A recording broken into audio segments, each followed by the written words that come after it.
My name is Carolina Regan, and for my venture experience, I chose to participate in the spring term Teacher Leadership in 2019 to go to Disney World in Orlando, Florida.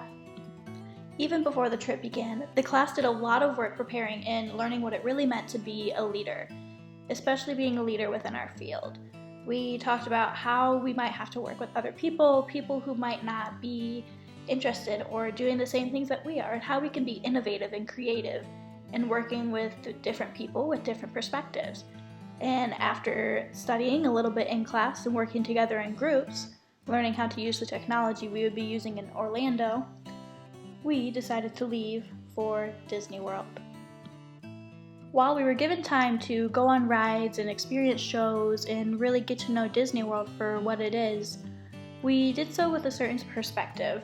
We looked for ways that learning was incorporated and how that learning was made to be interactive for participants of all ages who visited the parks. We came through with open eyes looking for how we might be able to incorporate these fun experiential learning techniques into our own classrooms. Whether it was while we were waiting in line or after we got off of a safari, we were able to see all the fun facts and the hidden treasures all around the park that were included in everything that you can interact with experts from the countries you were visiting, or people who really knew all the details about all the things that you were looking at.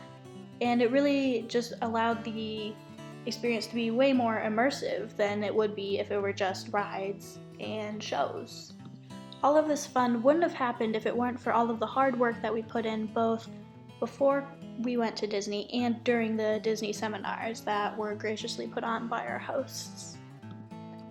One piece of information that we were given that we had to remember was given to us by one of our seminar hosts, and it includes the Mickey's 10 Commandments. Know your audience, wear your guest's shoes, organize the flow of people and ideas, create a weenie or a visual magnet, communicate with visual literacy, avoid overload but create turn-ons, tell one story at a time, avoid contradictions to maintain identity. For every ounce of treatment, provide a ton of treat. And maintenance, keep it up.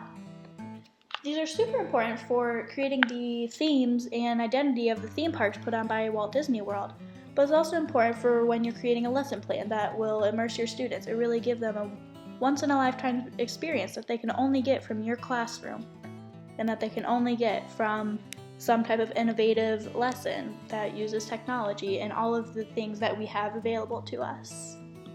In our seminars, we also did a lot of team building experiences, focusing on the purpose, process, and payoff of what we were doing.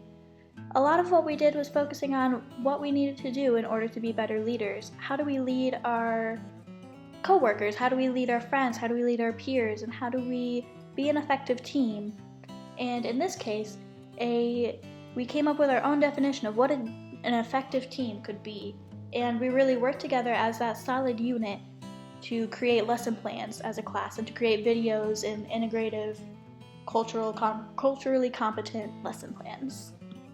As future teachers, and especially as future teachers who want to lead and really be impactful in our field, it's important for us to understand the different cultures that our students may be coming from or that they may want to experience.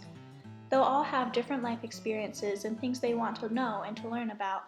And being in Walt Disney World in Orlando really helped myself and my class learn how to make our lessons and our units more integrative and more immersive for students so that they are getting the most out of every experience.